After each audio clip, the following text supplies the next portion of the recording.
Hola tropa, ¿reconocéis este casco? Exactamente, es el M1 americano.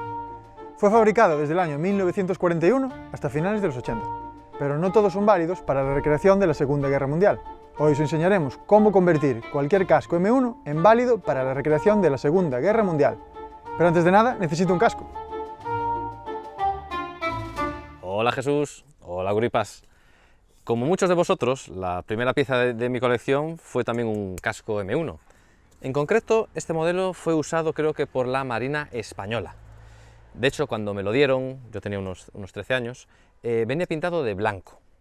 Y ya veis el destrozo que le hice. Lo pinté, bueno, pues con cualquier pintura, de cualquier manera.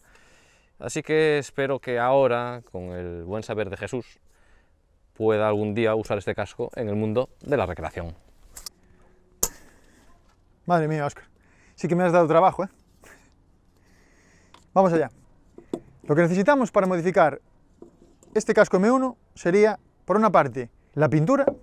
Durante la Segunda Guerra Mundial hubo dos tipos de verde.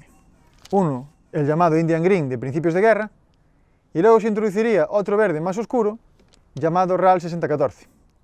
Os recomiendo usar pintura en spray porque es más fácil conseguir un acabado pulido. El de brocha corréis el riesgo de producir pequeños chorretones como los que Óscar ha hecho aquí. Por otra parte, necesitamos corcho picado.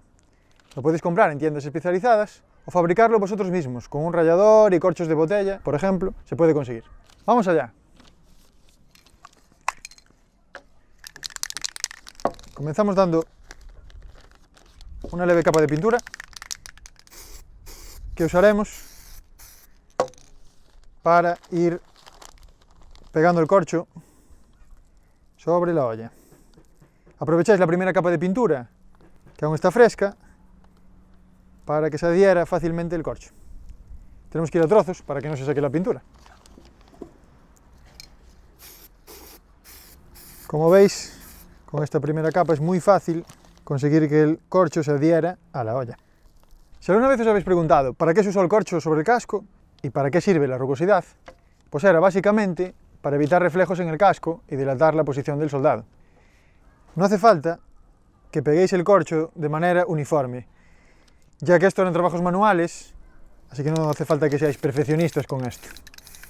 Entre capa y capa de pintura no hace falta que esperéis mucho, sobre 30 segundos, un minuto máximo, hasta que veáis que la pintura no brilla. Y ya estará lista para darle otra capa. Bueno, nosotros vamos a darle 3 capas. La primera, con la que colocamos el corcho, una segunda capa y una tercera.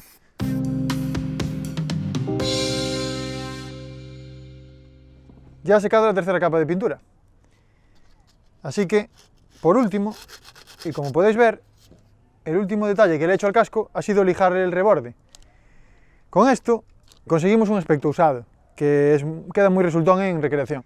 Si queréis a mayores pintar cualquier barra de rango, vertical para oficiales, horizontal para suboficiales, calcas de unidades concretas como las aerotransportadas, usáis pintura blanca mate y creáis la plantilla vosotros mismos, es muy simple.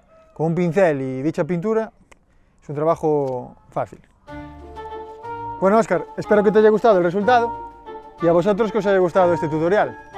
Nos vemos en el siguiente y ¡rompan filas!